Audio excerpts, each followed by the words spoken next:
আসসালামু আলাইকুম। জমিতে অনেকগুলা কাজ জমাট হয়ে গেছে। এর জন্য সকাল সকাল ঘুম থেকে উঠে জমিতে চলে আসলাম। এখান দিয়ে আখের ভিতর ওষুধ দিতেছি, আর এখান দিয়ে ধানের ভিতর ওষুধ দিতেছি, মানে ধানের জালার ভিতর ওষুধ দিতেছি, আর এই দিক দিয়ে ডাব খেতেছি। তো সকলে ভিডিওটি দেখুন, আশা করি ভালো লাগবে।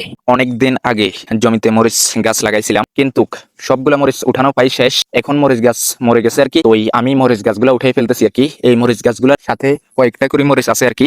মরিচগুলো একদমই ফাঁকি গেছে আর কি। তো আমি জমিটাও সাফ করে ফেলতেছি, মরিচ গাছগুলো উঠে ফেলতেছি। মানে আমার কাছে খুব একটা ভালো লাগতেছে। আর আমরা এই জমিটা থেকে তাড়াতাড়ি মরিচ গাছগুলো উঠানোর কারণ হচ্ছে এই জমিতে আমরা ধান রোপণ করবো আর কি, পানি হইলে। তাই আমি এই জমিটা তাড়াতাড়ি মরিচ গাছগুলো উঠে সাফ করে ফেলতেছি আর কি। অলরেডি মরিচ গাছ উঠানোর কাজ চলমান চলতেছে আর কি। আসলে মরিচ গাছগুলার মানে অনেকটা বয়স হয়েছে, তো এখন মরিচ গাছগুলো মরে গেছে এবং অনেকটা শক্ত হয়ে আছে আর কি। এগুলা তুলতে অনেকটা কষ্ট হচ্ছে। তারপরেও কি করার, জমিন তো সাফ করতে হবে। তাই আমি একটু কষ্ট হলেও মরিচ গাছগুলা উঠাই ফেলতেছি আর কি। আমার মরিচ গাছ উঠানো শেষ। এখন আখের জমিতে চলে আসলাম। এখানে আখের পাতা ভাঙতে হবে। তো ওই আখগুলো দেখেন অনেকটা সুন্দর লাগতেছে। সবাই একটু মাশাআল্লাহ বলবেন। এখান দিয়ে দেখেন আখের ভিতর অনেকগুলা পাতা হয়ে গেছে। মানে একটা আখের ভিতর প্রায় 2-3টা করে পাতা হয়ে গেছে।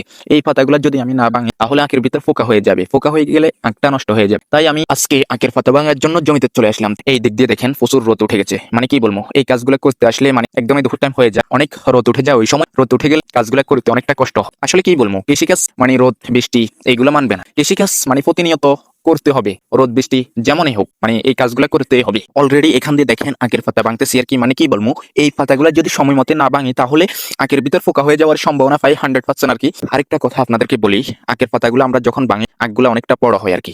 মানে একটা যদি পাতা ভাঙি তাহলে অনেকটুকু আখ বড় হয়ে যায় আর কি।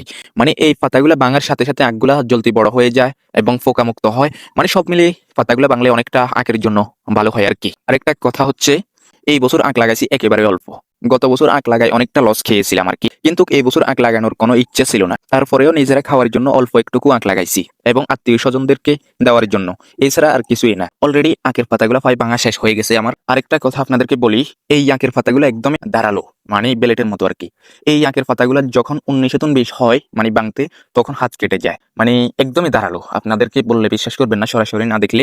আর এখান দিয়ে দেখেন আমরা যখন আখের পাতাগুলো ভাঙে অনেকগুলো পাতা হয়ে যায়। এখান দিয়ে দেখেন আমরা আগে আখের ভিতর মরিচ গাছ লাগাইছিলাম, এখন এই মরিচ গাছগুলো মরে গেছে। তো আমরা এই মরিচ গাছগুলো উঠে আখের জমিটা পরিষ্কার করে ফেলতেছি এবং মরিচ গাছগুলো উঠে বাড়ি নিয়ে যাব।